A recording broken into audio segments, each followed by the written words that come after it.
Hi hello friends, எல்லாத்துக்கும் வணக்கம். இந்த வீடியோவில் நம்ம என்ன பார்க்க போறோம்னா இளநீரோட நன்மைகள் பார்க்க போகிறோம். இளநீரோட நன்மைகள்னு பார்த்தீங்கன்னா 1 2 இல்லை, நிறையாவே இருக்குது. நான் ஒவ்வொன்றா சொல்கிறேன், நீங்கள் நல்லா தெரிஞ்சு வச்சுக்கோங்க. இளநீரில் லாரிக் ஆசிட் இருக்குங்க. இது நமக்கு முதுமை ஏற்படாமல் தடுக்குதுங்க. இளநீரில் பார்த்தீங்கன்னா சூட்டை கட்டுப்படுத்த முடியுங்க. இது மட்டும் இல்லாமல் இளநீர் மூலம் வயிற்றுப்புண், வாய்ப்புண், சிறுநீர் எரிச்சல், மலச்சிக்கலை எல்லாம் கட்டுப்படுத்த முடியும்னு சொல்கிறாங்க.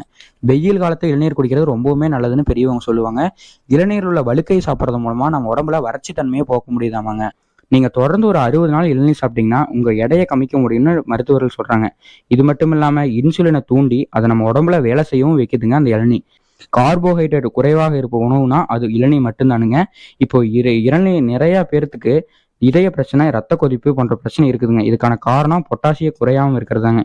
இதை குறைய வைக்கிறதுக்கு இளநீர் ரொம்பவுமே நல்லதுன்னு சொல்றாங்க.